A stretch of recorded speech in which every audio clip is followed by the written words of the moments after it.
សម្ដេចតេជោហ៊ុនសែនទទួលយកសំណើជាអគ្គភស្តុភារជាន់ខ្ពស់សម្រាប់កម្លាំងប្រដាប់អាវុធសម្ដេចតេជោនាយកឧត្តមសេនីយ៍ផុតលេខកាយមាស5ហ៊ុនសែន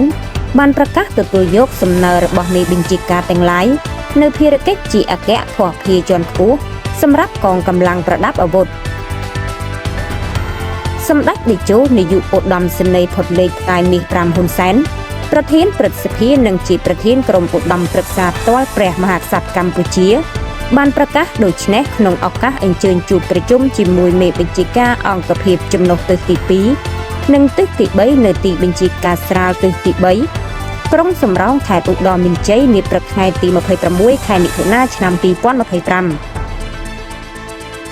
ឯកឧត្តមជាធិរិទ្ធអ្នកនាំពាក្យសម្ដេចតេជោហ៊ុនសែនប្រធានព្រឹទ្ធសភាបានប្រាប់អ្នកយកព័ត៌មានឲ្យដឹងថានៅក្នុងកិច្ចប្រជុំនេះសម្ដេចតេជោហ៊ុនសែនបានប្រកាសទទួលយកតាមសំណើរបស់មេបញ្ជាការទាំងឡាយនៅភារកិច្ចជាអគ្គភស្តុភារជាន់ខ្ពស់សម្រាប់កងកម្លាំងប្រដាប់អាវុធរបស់យើងដែលជាការបញ្ជាក់យ៉ាងច្បាស់ពីសម្ដេចនៅក្នុងការជួយដល់កងកម្លាំងរបស់យើងជាពិសេសគឺជាការធានានូវការផ្គត់ផ្គង់ដល់កងកម្លាំងរបស់យើងដែលកំពុងតែប្រឈមមុខជាមួយនឹងសត្រូវ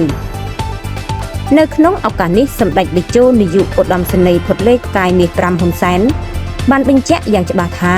សូមកងទ័ពទាំងឡាយកុំខ្លាចនៅក្នុងការវាយប្រហារជាមួយសត្រូវដែលឈ្លានពានយើង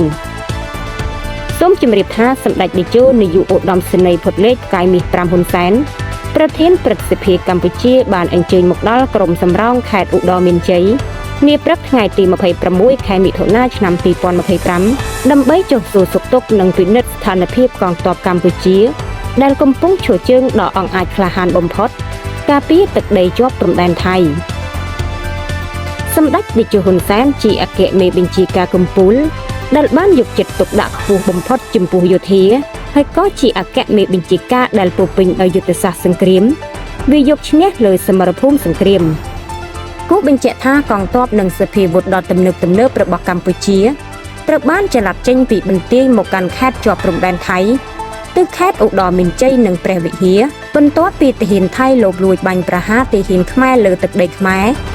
កាលពីថ្ងៃទី28ខែឧសភាឆ្នាំ2025កន្លងទៅនេះមកដល់ពេលនេះទាំងទាហាននិងសភាវុធរបស់កម្ពុជាត្រូវបានត្រៀមបំរុងជាប់ប្រចាំដើម្បីការពារទឹកដីក្នុងករណីមានការឈ្លានពានណាមួយពីកងទ័ពថៃ